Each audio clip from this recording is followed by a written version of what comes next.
Hey, good people. I hope all is well with you guys. Um, I am checking in with you after, ooh, it's been a few weeks where I've not actually been in here um, to do what's supposed to be the real talk, the Acumen REEL talk. We're just talking about films and a few other things. This is Dr. Shantella Sherman for the Acumen Group. And again, I'm just kind of checking in with you guys because it's been a few weeks since we've had a little chit chat. Um, I'm not bothered about people coming in. You can watch this later on or whatever, but I just kind of want to touch bases with you. Um, One of the most important things I think that we all need to deal with right now, whether it's just the stress of COVID lock in, or for those of you who are in high stressful areas like I am here in Washington, D.C., where I am literally within walking distance of both the Capitol building and the White House, which means that many of these protests that you keep reading about or hearing about on the news, they're right in my backyard.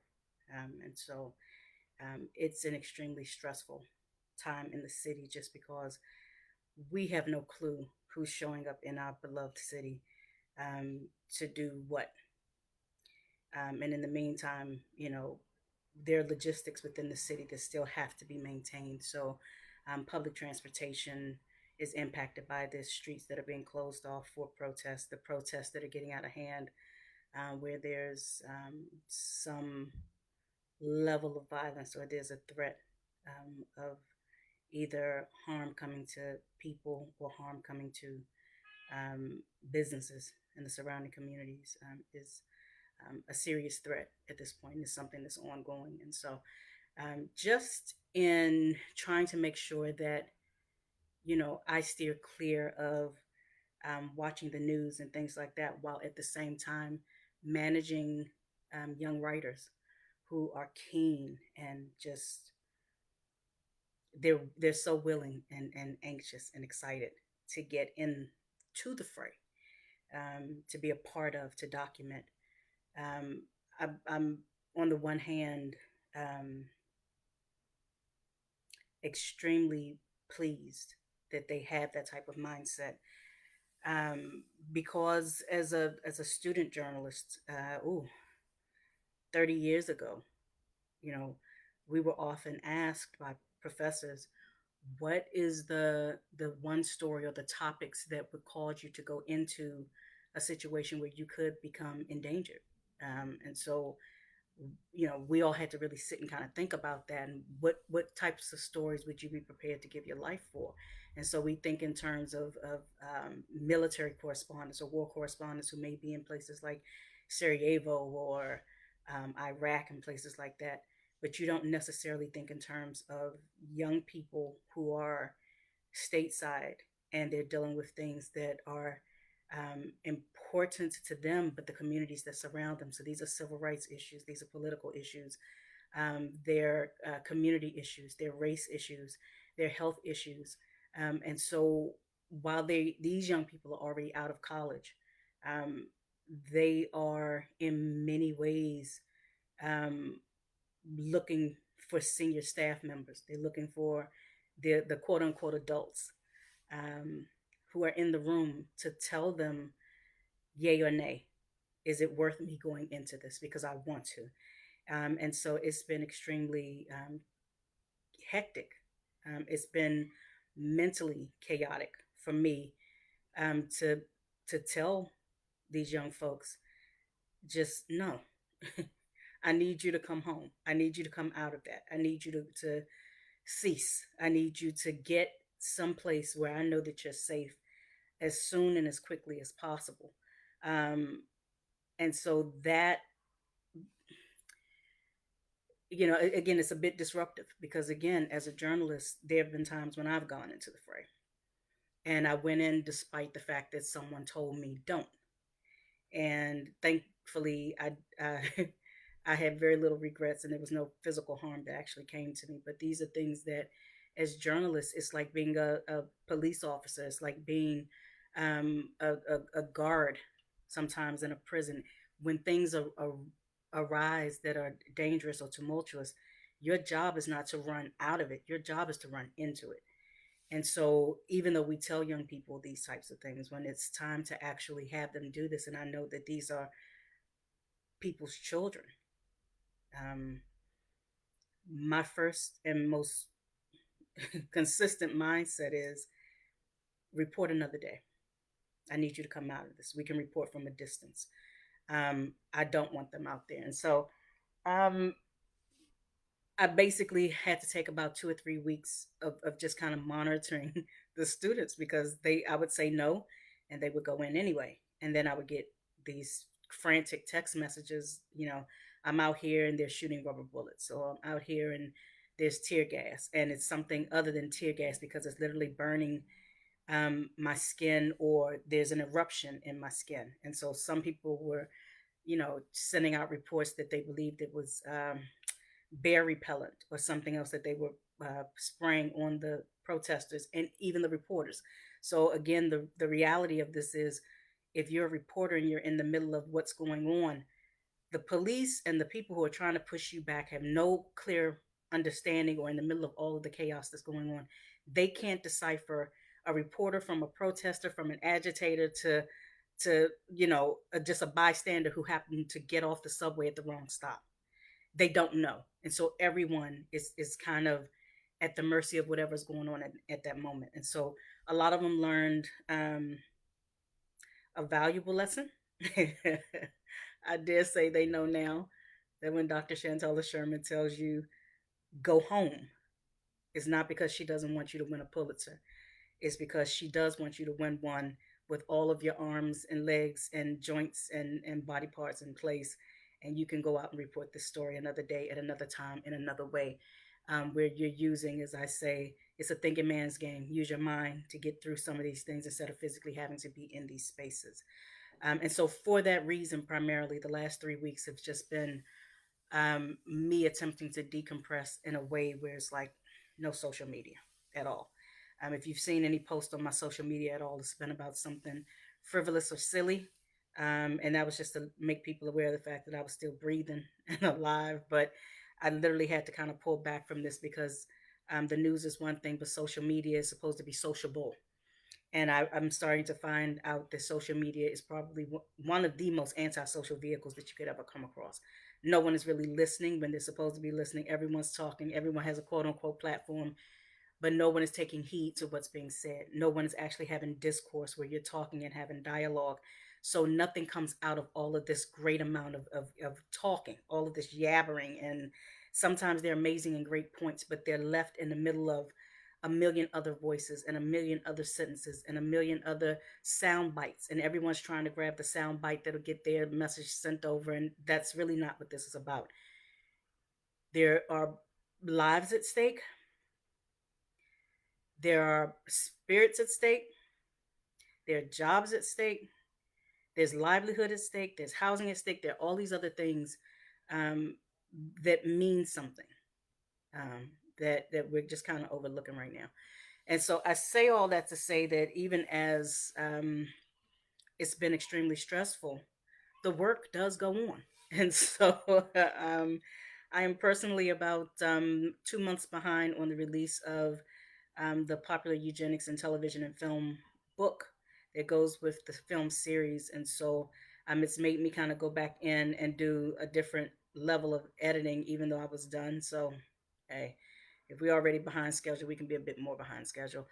In the meantime, I've also had an opportunity to screen a few more programs and to reinvigorate the Catch 12 television review series that originally began running under my steam at the Washington Informer back in 2010.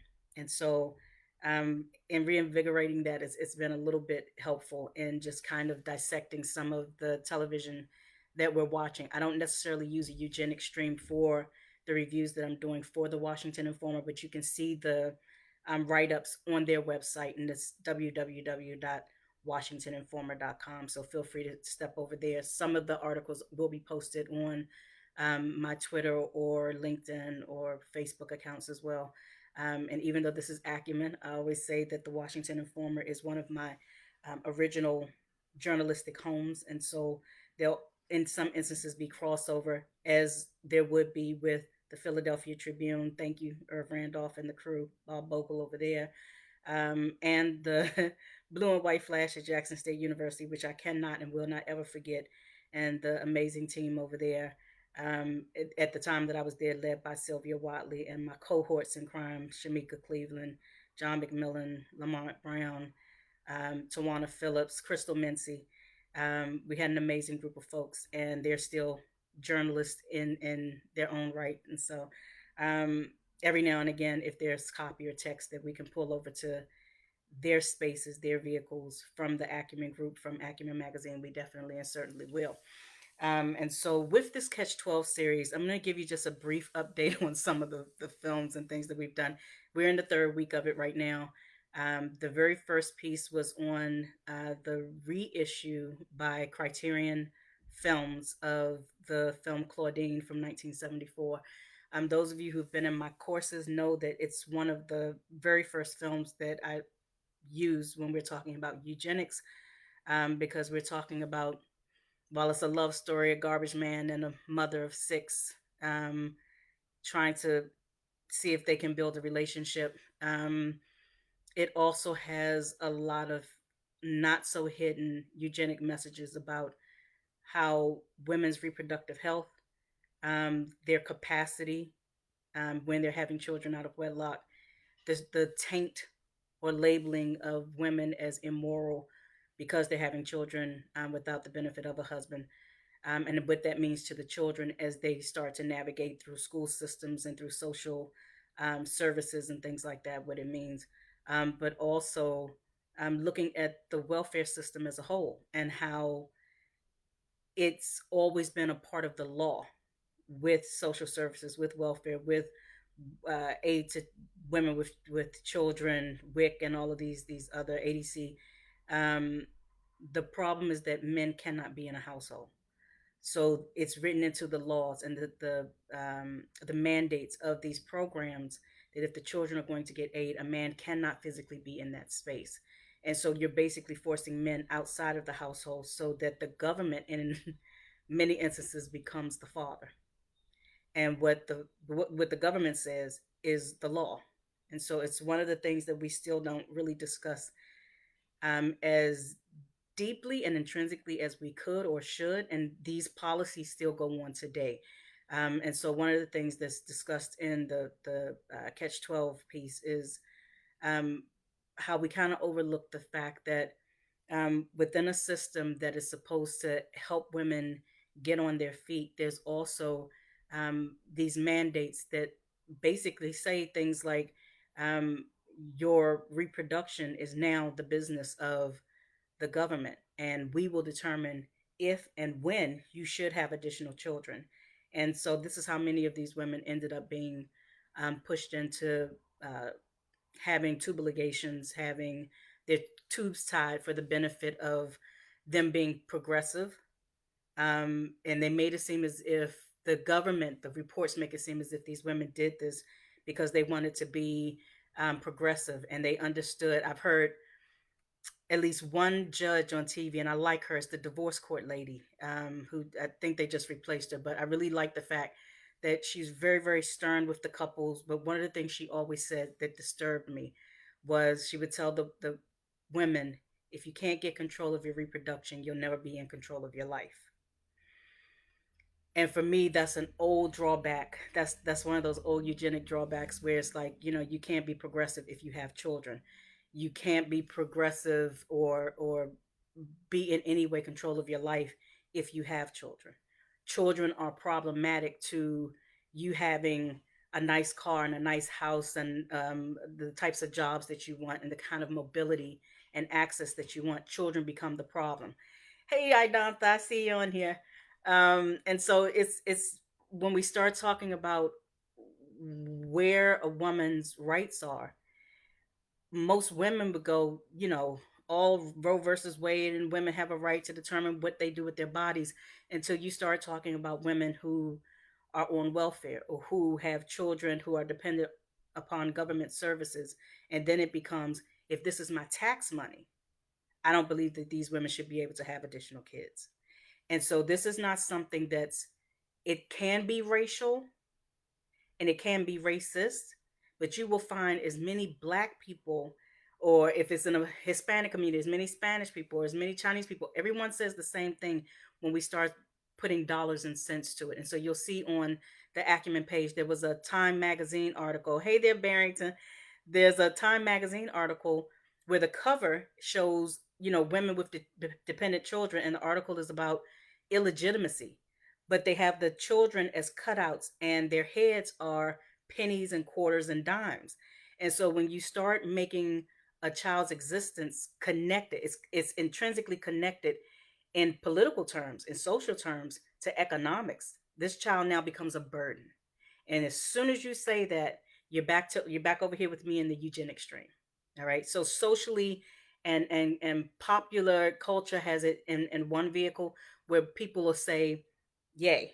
Okay. If you're talking politics and it's Roe versus Wade and reproductive health and you're talking white women, people will go, every woman again has a right to determine how many kids she has, when she has them, and as long as she can bring them into the world, then we deal with them when they get here. But abortion and sterilizations and all of this other stuff, and even some forms of birth control, are actually just, they're anti-human, they're inhumane in and of themselves, because you're trying to determine who has the propensity to not only care for children but to reproduce them, because what you're saying is you're reproducing burdens, you're reproducing poverty, you're reproducing criminality, you're reproducing immorality. And so I tell everyone, go back and pay attention to the film Claudine a second, third, fourth, fifth time.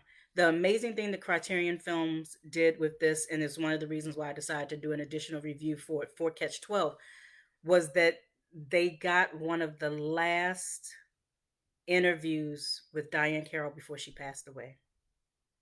And I love to be able to say, yes, I did an interview with her, but it was back in maybe 1999, 2000, 2001. This was an interview, I believe, that was done in 2013. And they used an interviews with her, with James Earl Jones, and with Lawrence Hilton Jacobs, who plays Charles, um, as the undercurrent for the film. So you can get it in the voiceover. They actually talk through the entire film and give little hints and insights to the entire film, scene by scene by scene by scene. And the great importance of that is much of the information that I use in these lectures and that you need to understand when we're talking about um, not just eugenics, but reproductive health. This thing of trying to put people on Gardasil shots, this thing of trying to push birth control to people, this thing of trying to say if we don't have housing, social housing anymore, because we don't want women to have more than two children or three children at a time unless she has a husband, because it shouldn't be the responsibility of the state or of taxpayers to pay her way, even if it's for a short amount of time and she's a widow or whatever the situation may have been. The taxpayers don't want the quote unquote burden. If you start to go back through this film using their commentary, and if you watch it using their commentary as the undergraph to it, you come out with an amazing amount of insight. Understanding that this film was done in 1974, before we had the benefit of Entertainment Tonight, and before we had the benefit of a lot of these other vehicles and social media where people could talk about what these scenes were supposed to mean and what the hidden joke was within some of these scenes. When you listen to it and you watch it now, you come away with a completely different insight. This film, I said, should be watched by every social worker, every student that's studying social work and social policy, every politician, these newbies that are just getting in here and don't quite understand how the rubber meets the road. It's an amazing, amazing vehicle. And again, you can watch it through, I would say just go ahead and buy it. But Criterion Films, you can get it directly from them. You can get it through Amazon.com or Barnes and Noble or any of these other outlets that sell these things, but it's the Criterion version. And so I think there are a few other people who've released Claudine in maybe the last 20 years. But this particular version, like I said, they did take the time to add this commentary, and it is invaluable. All right. One of the other, the next film TV series that I looked at for the Catch 12 series was Fargo. And so I think a couple of you, a few of you may be familiar with the series Fargo. My laughter and my great love of the whole Fargo series. It's in its fourth season now. Um, it's just the fact that whenever we talk about murder and crime in this insidious way that um, murders take place and crime takes place, we always envision Los Angeles, New York, Chicago, and you color the people. And I'm saying it just like that. It's always about some people who are not white. They're not Middle American. They're not people that you would stereotypically believe would commit crimes. Now we know better, but you're in places like Minnesota and you're in South Dakota, and all of a sudden these horrific and ridiculous crimes are taking place. The beauty of Fargo is that every story that they tell each season is based upon a real story. And when it comes on, it says, this is a true story. It doesn't say it's based on a true story. This is a true story. And the information that you're watching, are scenes that are playing out based upon the actual crime ticket, the files. And so scene by scene by scene, you understand, the names of the people have been changed, but this actually took place. And it gives you the year that it took place. It gives you the cities that it took place in. They give you all of this information so that you start to understand that it is absolutely stereotypical and ridiculous to turn around and say, the Midwest, this great place, it's middle America, it's the Bible Belt, it's the consciousness of America. And it's like, these folks are utterly ridiculous. Okay, they're committing crimes and you're not even looking for them because you don't believe they fit the description of anyone you would be looking for, but they're your neighbors. And these folks are killing people, putting them in wood chippers and baking pies like nothing's ever happened. And so, if on the one hand, while it makes your mind turn and it makes it bend, you also get an extreme amount of laughter and humor out of this because it's just the fact that the police are always 20 steps behind the actual criminal because they're not looking for the people who look like them to commit the crimes. And there are always, I think, in each one of the seasons, there's always a few black people that are on the show, and but they're standouts. It's not as if they've been added to the cast to just kind of fill in the numbers or show that yes, there's one black person there and all this foolishness. Bokeem Woodbine is in, I believe, season two of the of Fargo, and it's one of the most amazing performances I think this man has ever given as an actor. It's not this thuggish foolishness. It's almost surreal the level of intelligence that he has as a criminal mastermind, but he's kind of behind the scenes.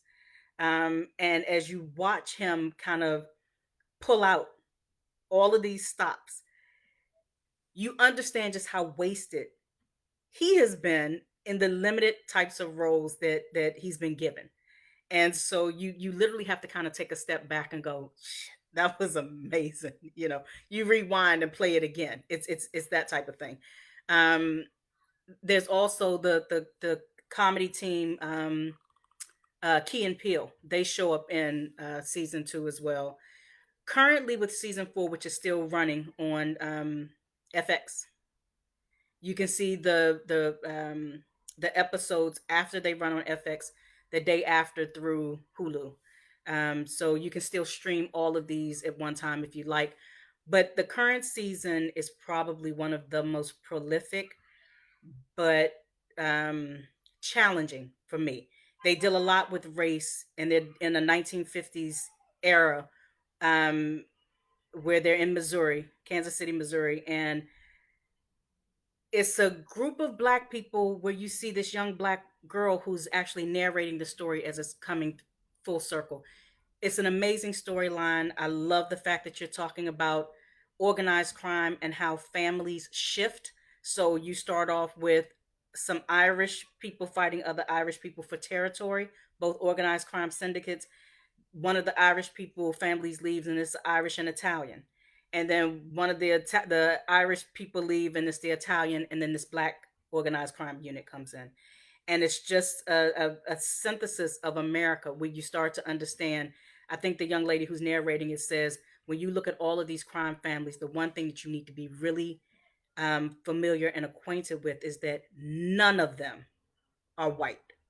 Okay, and so it means something.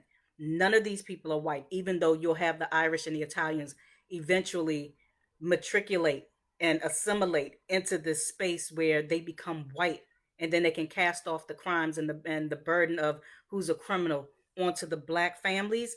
What you actually have are a whole group of people who are trying to assimilate into white society by making money in a very illegal but organized fashion. One of the things that got me with this particular story that's still playing out, as I said, is that there was a code apparently during this time where, in order to keep peace and to ensure that none of the families would target each other unduly, each head of the household had to, each crime family had to take their youngest son and swap him, pass him over to the other family. So the black family, the black organized crime family, takes their youngest son and gives him to the Italian family.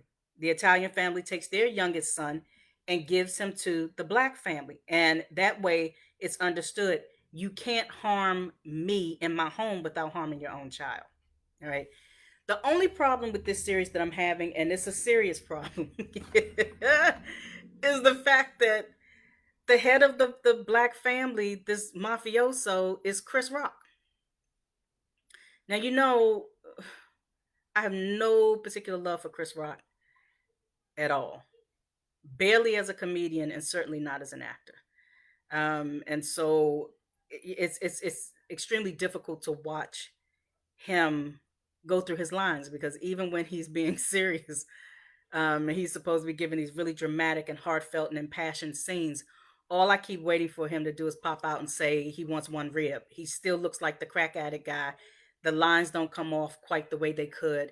And there are some amazing black actors in the show. And I just kept saying, why couldn't you put Chris Rock over here as the guy mopping the floor or something else, but not the person who's leading this crime family, because it's not coming off for me. It's just not. So and if you feel differently, I want you to be able to watch this and come back and say, okay, doc, you're giving him a you're giving him a bad paint job. Just give him a chance. I've gone back and tried to watch this a couple of times, and like I said, I think we're probably up to episode 8 or 9 of this season.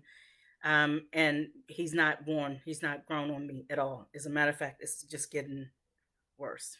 So, like I said, I'd love for you guys to just kind of take a peek at that and kind of let me know what you think. But Chris Rock is not doing it for me. Otherwise, the storylines themselves are amazing, and a lot of this deals with assimilation and assimilationist beliefs. Barrington, I love the fact that just a few days ago, you're having conversations about education and black children who are in these spaces where technically you believe they're receiving something more, something better, but they're being traumatized in the process. And so that's one of the things that you see in this particular show, as a young black girl that's narrating her.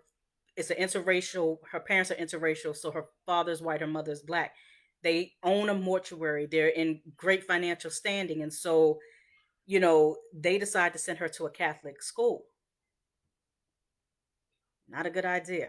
All right. So you start to see the abuse that this young girl is under, and she's brilliant. Her mind is so sharp, she's outwitting her teachers. She's outwitting everyone, but when she starts to answer questions in class, they think she's being a smartass, and so they show her constantly going back and forth down the hall, being led by a teacher to the principal's office, where the nuns or the priests pull out the paddle and they're wearing her out. And then by the time she leaves out, you can see that she's in pain trying to get back to class. She gets to class and the teacher's like, I need you to sit down. And she says, ma'am, with all due respect, I'd much rather stand at this point because I don't believe I could sit. So if you've abused the child to that level, not because, she's actually done something wrong, but because she's actually um amazing. She's so brilliant that, yeah, Barrington Catholic schools should be burned down. I think, the abuse that takes place in some of these schools um is crazy. And so that is one of the natural tropes of this entire season. Just this young girl and how brilliant her mind is, where she's literally saying, I'm smarter than the teachers, but the abuse that I take, because I'm trying to make it clear to people that I do know everything that they know plus some, and they think I'm being a smartass or that I'm sassing them just because I know the answers. All right. The other thing about this this particular season, they have a lady who's just an oddball. And again, most of Fargo's series, they deal with oddballs. And this one woman decides, she's white woman that lives across the street from the mortuary. She's a nurse, but she doesn't like the people that she has to tend to. And so she basically kills some of the people that she tends to in the hospital. If they're getting on her nerves, she slips some extra drugs, whatever the case might be. And she runs into this little black girl in the mortuary and says to her, she's talking to her father, and it's like the father says, this is my daughter. And she looks at her, and then comes this language. She says, oh, you didn't look like a product of miscegenation. You don't look, she goes through this whole thing, and then she looks at the girl and lifts her, and then she goes, oh, yeah, now I can see it around your nose and maybe the curve of your lips and da. So, for me, I'm in eugenic heaven going, this is what I'm trying to explain to people about how other people observe you and naturally make distinctions about who you are, what your capacity is, where you belong, based upon physically what they can denote in you. Once she learned that this child was actually the product of a mixed race couple, she had all of this curiosity about the girl, where it's like, oh, I would love for you to come to my house. I would love for you to come do this and this for me. Could you come clean my house? So I realize you're extremely brilliant, but you still have the genes of your mother, which means what you should be doing is cleaning my house. So again, I was getting life off of this because I know what I'm watching, but it's trying to pull those layers apart, where again you see how this child is being abused in school, within her community and her neighborhood. Even though her parents are respected, there's this thing about who she is and what she stands for and all of this other stuff, and people trying to put her in a box. And so again, it's a hodgepodge. I always say it's, when you start dealing with the Fargo series, it's like a pulp fiction. There are all these different layers and elements and scenes that seem disconnected, but they actually form one larger story. And so, um, Baron, you say come to her house so she could kill her. Um, well, she does decide to bake the family a pie in one episode, which she's laced with a bunch of drugs that would basically, pours a whole bottle of like Epicat syrup or something in there that would give them diarrhea. All right, and cooks the pie, makes it all nice, walks across the street, and lays it on the thing, and fortunately only one person in the house eats it, and it's not really connected to the household. But I don't want to give you spoilers. But it's again that type of mentality. So you start to see that even if they're in the same space, and it's clear that these black people have money or the family's okay, some of the white people around them are just so uncomfortable with them being there that they take it out. They do things that are criminal, because they feel so uncomfortable about having them in that space. Why would you bake a pie that could potentially kill these people? All right. But you start to get into the understanding of, um would the police even look for this woman? No. you know and I always, sidebar to this, when I was in Lincoln at one point, I went to a doctor's. I went to like the emergency room, and it turns out I wasn't really sick, but it was like, okay, I just need to have my levels, you know, assessed, because I didn't realize when you have -30-degree weather, sometimes you can come into a building and you're like, okay, I am still freezing. My breathing is still off. It's like my body hasn't acclimated to the inside environment because it is that offensively cold outside. I didn't realize that that was just something that people went through. So I'm thinking, I need to go to the doctor. All right. But I get to the emergency room and there's a couple that comes in. They're older, say maybe in their 50s, 60s. That's older for me now. Okay. But they're holding the arms of either one of them has the arm of this guy who looks like he may be in his 20s or 30s. And he's a big, thick guy. So we both get to the registration desk at about the same time. And the attendant immediately says to them, "Can I help you?" And so me being DC chick, I'm thinking like, you don't see me. Like, you really just going to start with them? But okay. I move over a little bit and the woman yanks on I'm not saying little boy, but she yanks on the guy and she says, "Tell the nurse what you did." And he says, "I just killed somebody." So immediately I didn't feel so sick anymore. And the nurse dials up a number and she calls upstairs to the fifth floor, whatever floor it was, and she says, "Hey, I need someone from psych to come down and get this guy." So immediately I'm thinking, you just killed somebody.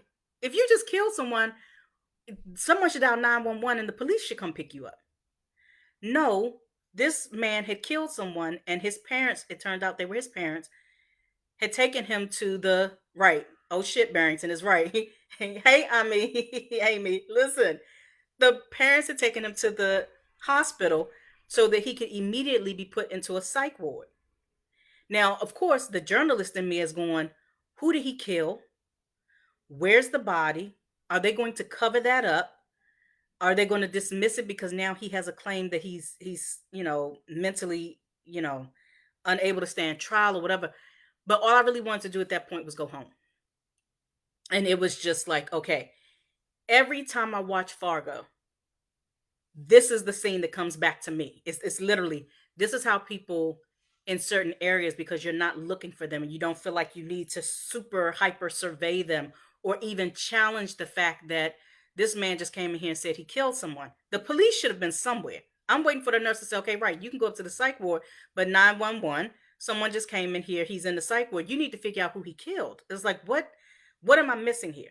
So it's one of those things where, again, watch the show just so you can get a clearer understanding. When we talk sometimes about how the criminal justice system works, not only does it bend away from you, but it absolutely bends to favor other people getting murdered at the hands of folks that you're not suspecting would do certain things, or you're giving them an out. You're giving them a legitimate way of saying, I will not be held accountable for the crime that was committed.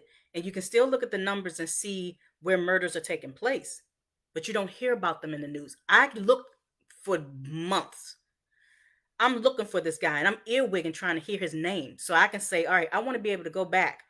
Right, white people's business. I'm looking, trying to go back, Barrington, and I'm going, I need to see if this man's name comes up anywhere in any of these newspapers, because he literally gave a confession. I killed somebody, and the folks got him in there. It was like, who did he kill? Still don't know. All right. So the show, like I said, is disturbing. Yes, the law is fuckery.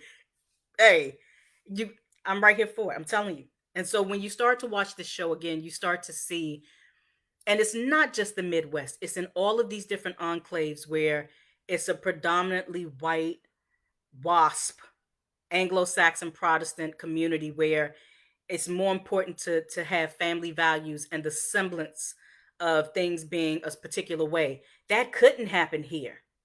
This is not the type of thing that happens here. People here don't do those types of things. It's in trying to keep up with that you see these types of things going on constantly. And so again, Fargo is one of those things, one of those shows. If you can watch it starting with season 1, episode 1, you will get into it and just literally go, okay, I get it. All right. I'm starting to see exactly what this means and how it works. All right. And so the Catch 12 review for that is also on the Washington Informer website right now. And then the one that you're going to get this week from Catch 12 is a television show called Save Me. I'm not sure how many of you are familiar with some of these British television shows. This one comes out of London, but it's Lenny James and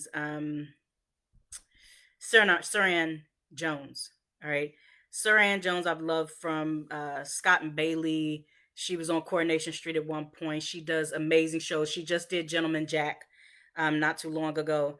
And Lenny James, you'll know him from half of these apocalyptic these apocalyptic films with these doggone I want to say vampires, the folks that go nutty. The Walking Dead. So he's been in The Walking Dead and a few others. Um, these are amazing actors, but the concept of this particular series, and you can watch it on Peacock. I understand that NBC now has its own channel outside of the traditional NBC, which is called Peacock. And they pull the envelope, they push things a lot farther than they normally would on the regular NBC. I'm glad that they did this just because, again, this is a series that would normally end up on HBO or one of these other networks, but they worked this one in, and the fact that again it has a London setting, which I absolutely love, but they're dealing with the concept of these young girls that keep coming up missing. And because we're having these issues in DC specifically, where these young girls come up missing, they're gone for 2 or 3 weeks at a time, they somehow make it back home, they disappear again, you're not really sure where they've been or what's happening to them. This show deals with trafficking, and it deals with trafficking in such a way that it makes the average black man stop, just really stop and take notice of what's going on around him. Lenny James is a father who he's a fuck about. All right. And I love the character, I love the actor, and he does this so well. But he basically is going from one place in a council housing estate to another because he's dealing with about six different women at the same time. Now the women all know about each other, but they're kind of like, but he's mine. Okay, but yeah, but it's Wednesday, so now he's mine. Whatever. One day, the police burst into this man's house, kick the door in, and they tell him they're looking for him because he's abducted. They believe he's abducted some girl. They keep showing him pictures of this girl who's about 14 years old, and they keep saying, "You don't know who she is. You don't know her name. You don't know who she is." And they're really pressing upon him. And he's like, "I don't mess with girls that young. I don't know what you're talking about." Well, it turns out that this is his daughter that's missing. And someone has groomed this child into believing that she's leaving home to meet up with her father, who she hasn't seen since she was 4 years old. So someone has his phone number and some information about him, and they've kind of groomed her online to think that she's leaving her parents' home, coming into London proper to hang out with her father. And her father is sending her messages back and forth. "I can't wait to see you, darling, da da da." Only the father has never gotten these messages. He has no idea that his daughter was on her way to him. And so now a man who absolutely has no interest in fatherhood or being a dad feels compelled to try and navigate a seedy underbelly of society, with these men who are interested in young girls between the ages of 10 and maybe 15 years old, and he has to go into these spaces to try and find his daughter. And at the same time, the guilt that he's going through, the shame he's feeling, just at the fact that he didn't even recognize her, he doesn't know her habits or anything enough about her to find her. But in the same way, Adantha and a few others that we talked about, Liam Neeson, and how he can have a film where he tells his daughter on a phone and she's in France, "I know they're getting ready to kidnap you, but don't worry because daddy's coming. I'm coming to get you." All right. And the daughter says, like, "Okay, dad, because I know if you say you coming, daddy is still like Superman. That white man's going to find his kid." And I asked then, have you ever known a film or a television series that placed a black father in a space where he becomes the hero? He is the natural protector, defender, provider. And a child can say, even if, I've done something crazy and whatever, haphazard and whatever, my daddy is coming to get me. My daddy is coming to save me, and he won't let harm come to me. If you've seen it. And we went through this in several lectures, and it was like, if you can find it, show me. If you can find it, tell me. I want to see it. And I think we may have come up with one or two instances where it's like, okay, it kind of works. But Lenny James for me gives one of the performances of the decade, and trying to find this child, because literally, um he's an ass. I mean, he's ridiculous, and so he still has to deal with all of these women, who he's still trying to balance, and at the same time deal with the mother of the child, who has since moved on, Suran Jones, and she's just, for all that he's not, she still thinks that he's okay. All right, so you're trying to get these people to understand that you're a father no matter what. You have to do what it is that you have to do no matter what. And so, watching this play out, there are two seasons for Save Me right now. You can stream both of them online through Peacock, and I think NBC also has episodes at this point. But just get through season one. Let me know what you think. Let me know your thoughts. Let me know how you think it was scripted. Let me know if you think that this brother is getting a good mark or a bad mark. Let me know how you feel about it.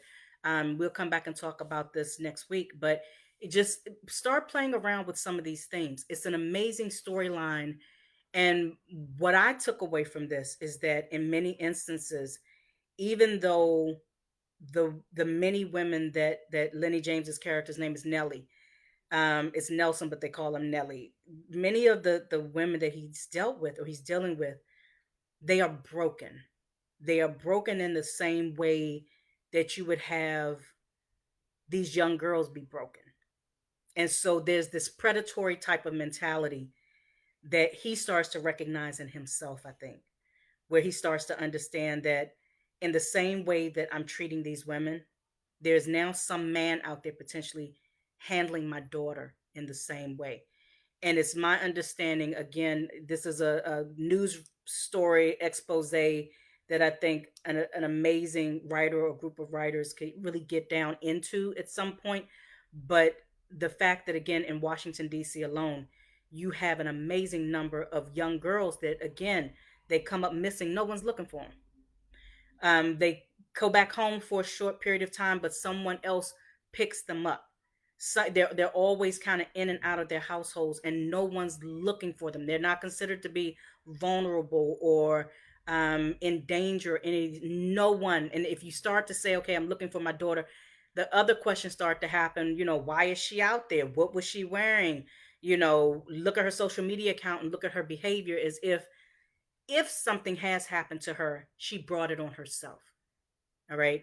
And what you don't get from the basic news reports that you do start to see in this series, Save Me, is that this is a business. Um, Thank you, Barrington. You did a couple of stories on that. And this is the thing is, it's a business. And so what you start to see uncovered in Save Me is an auction house where these girls, you never see the girls actually in the space, but they're a group of men that come in there and they're literally bidding. um you have to come in with so many $1,000, and you're literally bidding on who can get this girl, and the language of it is as if you're talking about livestock. you know yes, a $32 billion a year business, Barrington, absolutely. And you start, the fact that these girls are virginal. There are certain men who are going through ritualistic practices with them because they want to have sex with virgins. And so the premium on them, and that's why I said, just listening to it was like, oh my gosh, the premium on this one is high, and da da da da, and he's snapping the gavel and all of this, and it's like, okay, but this man is in there trying to bid at this point in one of the scenes. No spoilers, but he's trying to bid on the girl he believes is his daughter, and so you have no pictures. The men don't know what the girl looks like. All they have is her age, um, her potential height, and her sexual status, meaning she's still a virgin at this point. And so they get into this whole thing of, once this man gets her, his job is to put her somewhere where she can't escape, and then basically have her filmed. Right. um there again, the girl's 10, 11, 12 years old, and they set up cameras so that once they have the child, then she becomes the commodity, And once he's done his ritualistic whatever he's doing with her, then he can literally sell her out, but he's videotaping every time she's raped or violated so that someone is paying a premium to see even that. Okay. And so again, it's a gruesome but necessary tale. And I think that I don't know any other actor or group of actors who could have pulled this off, because I'm sure by now I would have completely just turned away from this and been like, okay. But again, there's such continuity between, again, the frailty of the father, who again, you never get to a point where you like him. So you just keep every time you think, okay, this he's really doing X, Y, and Z. He is who he is. All right. So every time you get to a point where you're thinking, okay, I really like this guy. He's doing X, Y, and Z. He'll do something where you're like, oh my God, he's still just such an ass. And so the point is, even your dad sometimes is an ass, but that's still your dad. And so he says to the child's mother at some point, she said, you don't even know her birthday. And he says, if I can go in here and get her out and bring her home safely, what the fuck difference does it make if I know her birthday? I'm being her father at this point. Okay. The hair has already left. The hair has already gotten out. Sometimes the hound can actually catch up. Give me an opportunity to catch up. Exactly, Barrington. He's human. And I think for me, it's what makes this particular portrayal far more relevant, humanistic, and powerful than any of that bullshit Liam Neeson is doing, coming from America and traveling to a country where he doesn't speak the language and just kicking people's ass and getting his kid back. It's like this right here shows you the bare humanity of a father literally saying, I haven't been there, I haven't done this, I haven't done that, but this is my kid. And it doesn't hurt me any less. As a matter of fact, it hurts me more, because these could be opportunities that I've missed and I'll never be able to get back based upon the fact that I didn't do what I was supposed to do. So now let's not harangue me and just beat me over the head with it. Let me do any and everything I can possibly do to get my kid back.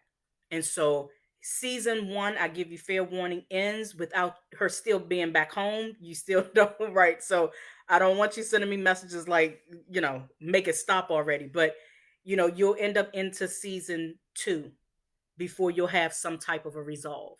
Okay. So I give you fair warning of that. But again, I think that these are great, great vehicles. Once I'm finished with Save Me, this week, in the next 2 weeks, and Barrington, I may even call back on you for this again. It'll be time for me to do the official 60th anniversary review for Coronation Street. All right. For those of you who haven't already figured it out, if it's anything Corey, I need to make sure that I tap into it. Have I seen Undercover? There are a number of different shows called Undercover. Tell me which one you're talking about, Barrington. I know that there's one with the guy who did I can't think of the name of the show now. Um, yeah, there's one Undercover. It's a black couple. I think that might be the one that you're talking about. The guy used to do a TV show where he was his job was to hoodwink people, and Adrian Lester. Yep. Yeah. British show. Yeah. I've seen that, Barrington. So yeah, Undercover. So you have Adrian Lester, and I can't think of the lady's name, the sister's name in it. But yes, I have seen that. I have seen that. Yep, Hustle. All right, Adrian Lester from Hustle. Yes, love that as well. And again, the we need to get back to a point where, even if we're trying to make sure that there's representation of black men, I want you to be represented, but I want you to be represented as whole. And if being represented as whole shows that you're flawed, that's good. That's good. Sophia Okaneda. Yes. I think that, again, brilliant performers, brilliant actors, and the stories are extremely complicated. Exactly, it's an amazing story. Extremely complicated stories where yeah, you know, he's in there, but he's not really in there. You know, he's being duplicitous in a lot of what he's doing. And so again, you're trying to figure out, do you do you weigh on the side of the presence of a black male character in the performance, or do you just say, you know, if he's not going to be in there the right way, I don't want him. And so you can look at something like Scott and Bailey. I think, again, it's one of my favorite detective series. You have one black male character on the entire show. And I think in the 6 seasons that the show was on, he may have had 10 lines. Yes, assumed as an identity. Yes. And so, you know, if